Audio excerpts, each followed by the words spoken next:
Welcome to the Rap Soul Podcast, where we dive deep into the world of music that moves our hearts and gets our feet tapping. This is the intersection of rap and soul music from the 80s, 90s, and 2000s. We appreciate you for listening. Share this podcast with a friend or family member who loves music as much as you do. The podcast is hosted by 12 Kyle. Next up, the Rap Soul Podcast. Welcome to another edition of the Rap Soul Podcast. I am your boy 12 Kyle. I want to thank you all for tuning in as you do each and every week. Again, this is the Rap Soul Podcast. This is the intersection where we have discussions about hip hop, rap, soul, and R&B music and its artists from the 80s, the 90s, and the 2000s. Simply put, folks, this is the best music podcast that you've never heard until right now. I want to thank you all for tuning in as you do each and every week. Shout out to those of you who are watching on YouTube. All right, so check this out. The other day I was on the internet, I was on Instagram, and I came across this account on Instagram called 92 Bricks. It's a hip hop account that, talks about a lot of different things about hip hop, both past and present. And the thing that was interesting about this particular post that I saw was that it was the headline, and it said, Biggie gives his thoughts on other rappers in 1995. And I found that to be peculiar because what's interesting is, without even having looked at it, I didn't really know what Biggie thought about other rappers back in 1995. Now, if you were around in 1995, as I was, because I was clearly outside, more specifically, I was on the campus of South Carolina State University trying to get my degree in marketing. And I was a huge fan of Biggie. And as many of you know, Biggie passed away, was tragically murdered in 1997. But in 1995, Biggie was basically entering the prime of his albeit brief career. And Biggie was on top of the game. He was one of the most recognized and most popular and one of the best rappers at the time in the game. And so the meme, or the post, I should say, goes on to ask Biggie about his thoughts on particular rappers and rap groups in 1995 and what he had thought about them. And he gives his honest opinion. Now, I will be honest. I don't know that the post from 92 Bricks on their Instagram account, I don't necessarily know. There's no way for me to confirm that this is true. However, after reading it and reading the comments and then kind of contextualizing where Biggie was at that particular time, his thoughts and opinions on these particular rappers, I didn't see enough or read enough to believe that it wasn't true. So let's just go under the assumption that everything that I'm about to tell you is true. So again, it's 1995. Biggie sits down and interviews with someone, and they ask him about his thoughts on these particular rappers and rap groups. And I'm going to read to you his quotes in its entirety and then give you my thoughts. And these are in no particular order. First up, Wu-Tang. They asked Biggie what he thought about Wu-Tang. Well, he said, quote, "Wu-Tang is hot. I like their shit. I love their shit. I like their shit because they have real, because they have a real, and they have a real I don't give a fuck attitude. We come into this game to blow the fuck up. We don't give a fuck about what happens to all of us. We're going to do our thing, and we're just going to do it." And they just did it. You can hear punches. You can hear so much shit in that album. You know damn well these guys aren't giving a fuck. The beginning of Cream, when that shit start, voila. Oh my God, this is some shit. So this is some Rush shit, but I dig it. Close quote. So Biggie was a fan of Wu-Tang. As many of you know, Biggie's first album featured Method Man on the song called The What. Biggie would later get into a quote unquote beef with Raekwon and Ghostface. But Biggie gave a thumbs up on, Wu-Tang, which is surprising. Because I can't say I thought that Biggie dissed those guys or didn't like them, but at that particular time. Wu-Tang had already had their first album, Enter the 36 Chambers. Wu-Tang was out on the streets and it was a smash. So they asked him about Snoop. In some of these quotes, he's giving a quote unquote ranking as far as like from 1 to 10. So it's, and I didn't read let me go back and double check. He did not give Wu-Tang a number rating. For Snoop, he said, quote, I like Snoop. I give him like an 8 out of 10. I like his shit. I'm not into fly pimp, straight player shit.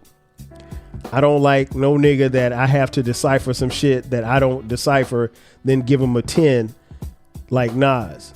I give J. Rue a 10, but I give Snoop an 8, close quote. So he threw in Nas and Snoop at the same time. So he said he give Nas a 10, he give J. Rue a 10, but he gave Snoop an 8. And this was, I would assume that this is right before the quote unquote East Coast, West Coast beef started bubbling. Even throughout the East Coast, West Coast beef, when Tupac and Biggie were here, I don't know that Biggie ever had any smoke for Snoop or vice versa. From what I've heard in years past, Snoop had a very, he had a reverence for Biggie. He liked Biggie and he liked his music. And I don't know that the beef, the quote unquote beef, had anything to do with Snoop or if he ever had any animosity toward Biggie. I think there was mutual respect there. And Biggie gave Snoop an 8 out of 10. Next up, Tupac.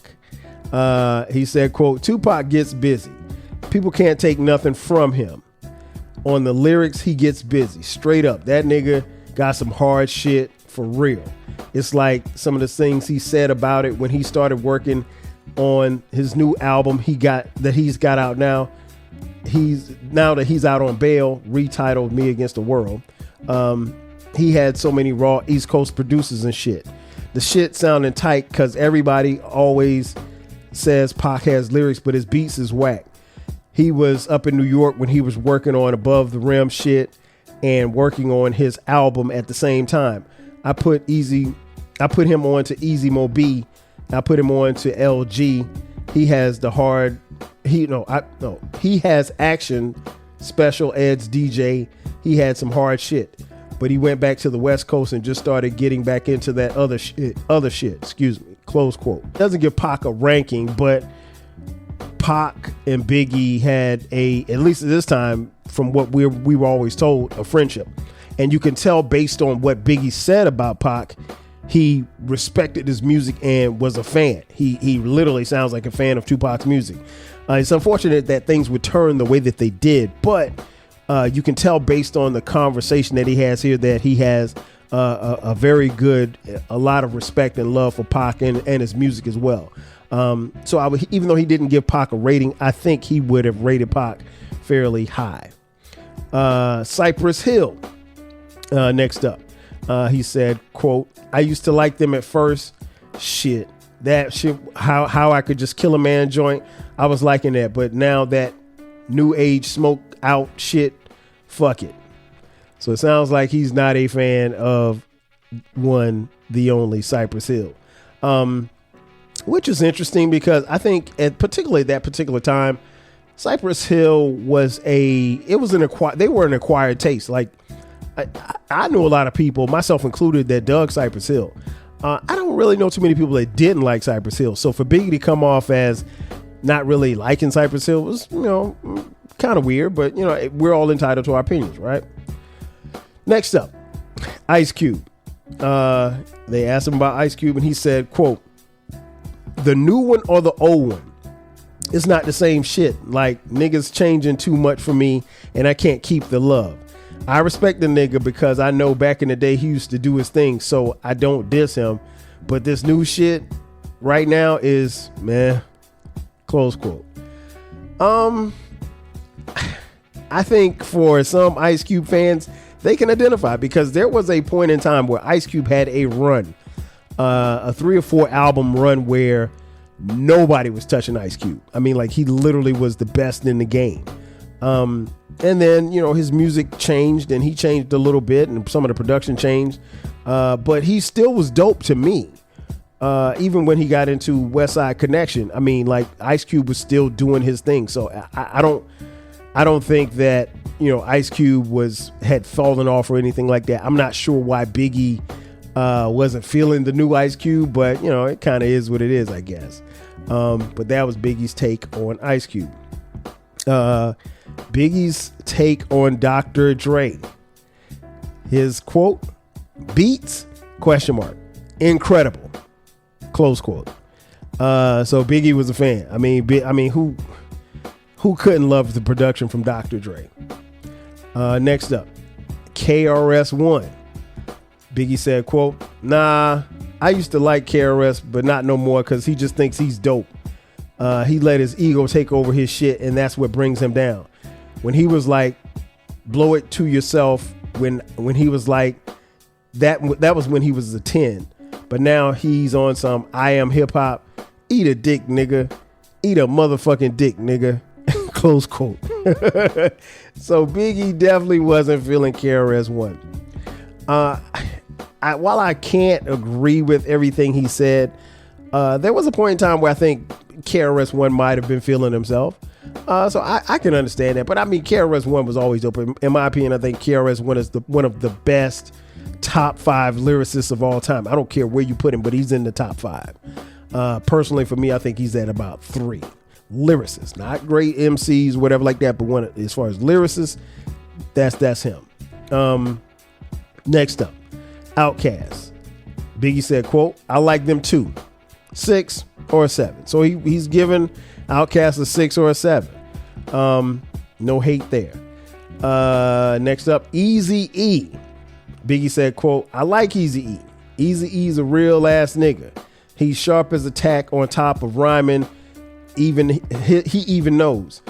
He took a group from around the hood and just put them on to 2 and then that to 2 million. Bing. He know how to do that shit. Same thing with Luke and all the rest of them niggas.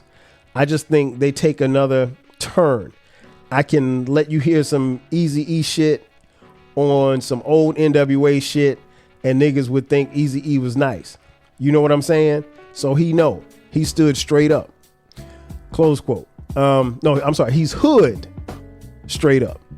If you want a podcast where culture, conversation, and life collide, where you get insightful commentary, engaging discussions, and a fresh perspective on everything, then you need to listen to the 12 Kyle podcast. Hosted by the one and only, yours truly, 12 Kyle, a voice that you know and trust. This podcast will bring you thought-provoking moments, compelling stories, and a whole lot of fun. Whether you're a first-time listener or just tuning in, each episode promises to be something new and exciting. So sit back, relax, join 12 Kyle, myself, and my guests as we break down the world around us and give you stories that you've never heard before. From nostalgic throwbacks to everything in between, the 12 Kyle podcast is a front row seat to this conversation. Subscribe now and never miss an episode of the 12 Kyle podcast, where the vibe is always real and the discussion is always worth your time. Are you feeling nostalgic for the golden eras of rap and soul music?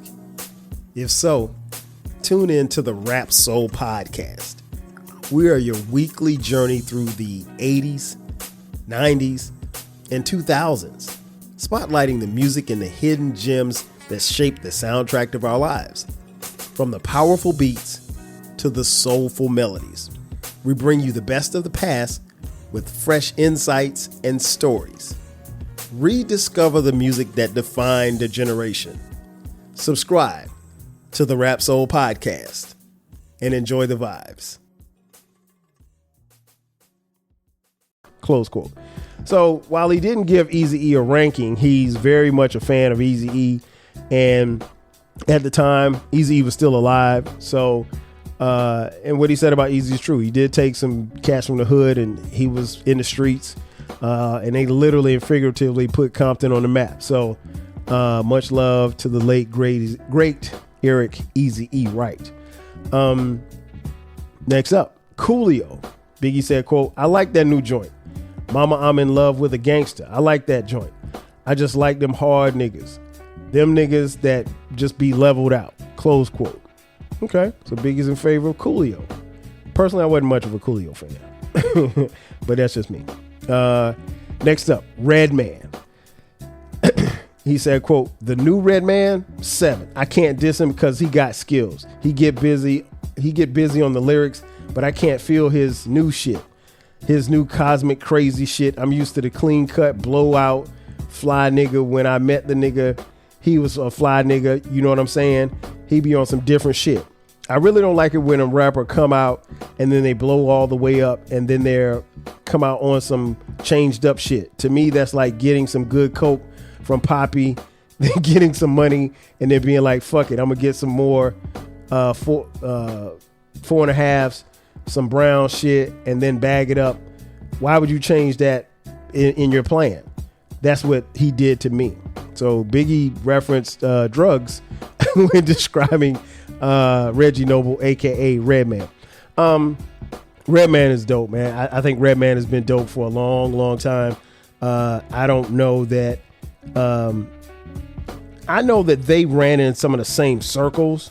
So I don't think I don't think that there was any beef there. But I mean, he was just giving his honest opinion about what he thought about Redman.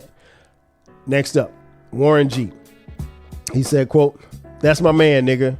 He came to Brooklyn, came to check on me. He just came to the hood, shit, pulled up in a little Chrysler, jumped out. Warren G was on the Ave, drinking and smoking, drinking crazy horses and shit. Cause I ain't gonna lie. I ain't gonna come to his hood and check on him. Close quote.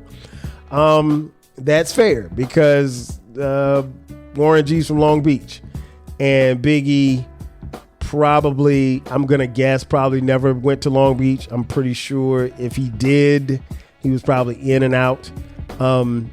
So yeah, he wasn't going to come check Warren G, excuse me. And for Warren G to come check Biggie, I think Biggie felt like that was something that was really dope. So shout out to Warren G. As far as DJs, they asked him about the legend, DJ Premier. Ain't nobody perfect, dog. Everybody got their little faults and shit. But the only one I seen that's been hitting hard with their beats and their shit is Premier. Every joint that he be putting out right now is ridiculous. From that J. Rue shit to the new group he got, the group home. That shit be hard. That shit he did with me, that shit is hard. Yo, the beats is crazy. Close quote. Yeah, I mean, Premier is one of the greatest. I think top 3 beat maker of all time. Where you put him in the top 3, it doesn't really matter to me, but he's definitely my top 3. They asked him about the legend from H-Town, Scarface. He said, Scarface, 7, 8. He got some hard shit. Face on some hard shit. Close quote. And I agree. Even to this day, Scarface is on some hard shit. They asked him about rapper Da Brat. He said, I like Da Brat. I like her shit. I give her a 6. She ain't the dopest female MC, but I like her single. I like how she coming. The dopest female that has a record deal out right now is Rage. Close quote. Wow. Okay. So Biggie's, bigging up the West as opposed to the East. Okay. Fair. All right. Then they asked Biggie about his label mate, Craig Mack. And what's interesting was I did not find out until many years later, probably within the last 2 or 3 years, that Biggie didn't really care for Craig Mack and Craig Mack didn't really care for Biggie. And I would assume that probably had something to do with Puff. Could be wrong, but Puff is in the middle of it. I do know for a fact that Craig Mack's album came out and it was the first release on Bad Boy as far as, those two were concerned. And then Biggie's album comes out and the marketing and promotion went from Craig Mack to Biggie. And it seemed like Puff forgot all about Craig Mack. And so if there was beef there, I guess I can understand why. But here's what Biggie said about Craig Mack. I really don't like him too much either, dog. I can't give him a 0 because he's got some hot shit, but like 4 or 5, he on some different shit I can't really even relate to. I'm from the hood, he from the suburbs, so it's completely different shit. I don't really like his music too much. I don't like the beats. It's not the rhymes for me. It's just some pretty kid shit. Close quote. Yeah. So Biggie wasn't a fan. Wasn't a fan of Craig Mack at all. Now, Too Short, the legendary Too Short. Here's what Biggie had to say about Too Short. Too Short, 10. That's my dog right there. I love that nigga. That's my man. That caliber shit he got, cocktail shit. I ain't got no shit like that yet. I don't know if that shit was hot. I was with him in Atlanta and we were just kicking it and shit. That's my dog. I love that man. Close quote. So Biggie is damn near a homeboy with Too Short. The love is there. The respect is there. Obviously, they posthumously did a song with together as well. So on the Life After Death album. So Biggie was a fan of Too Short. Next up, Naughty by Nature. He said, I like all of them. I got a relationship with Tress. I got a relationship, tongue-tied. I got a relationship with Tretch. I got a relationship with Vinny. I got a relationship with K. But you know what I'm saying? The music itself that they want to make, that shit, that one hit, once they got that one hit, everything else don't count. That's why I can't dig that. I want a nigga that gonna like be like, yo, I heard that album and it's got like 9 joints. I like 3. Maybe that's the single, the remix. I don't want no album like that. So he's basically saying, while he's got relationships with them, the fact that they had those hits changed how he viewed their albums. And last but not least, they asked Biggie about E40. And here's what Biggie had to say. Quote, no rating, 0. I don't fuck with Duke at all. Close quote. Now, if you're familiar with hip hop history, Biggie and E40 had a run-in with each other, to say the least. And as legend has it, Biggie was somewhere on the West Coast, in the Bay Area, which is where E40 is from, and some words were exchanged, and Biggie and his friends, or the people who he was with, were vastly outnumbered. Now, from what we were told, 40 made the call and they let him live, but it could have gone the other way. And I'm interested to know if Biggie felt this way before he got jammed up, or after he got jammed up. After he got jammed up, he probably felt a little bit different towards 40 Water. I like E40, always have. I think E40 is one of the most original cats that we've ever seen in hip hop. His slang and his lingo will live forever. It's been so influential. Why Biggie didn't like E40, who knows? But what's interesting about all of this is that, again, this is Biggie's opinion, right? And you're entitled to like who you like.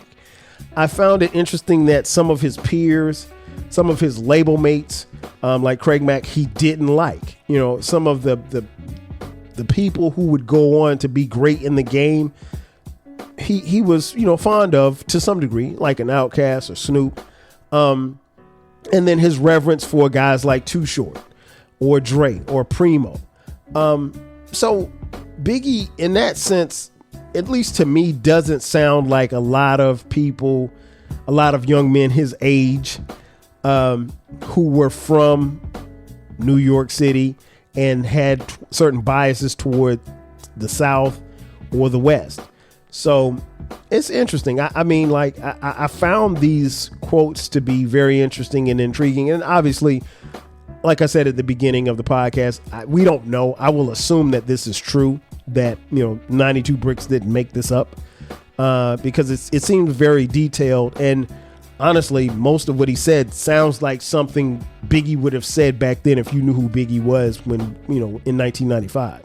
And again, keep in mind, Biggie is probably, if not the biggest star in hip hop, one of the biggest stars in hip hop. So for him to have knowledge of these artists and have heard their music without the internet, because again, folks, there was no internet.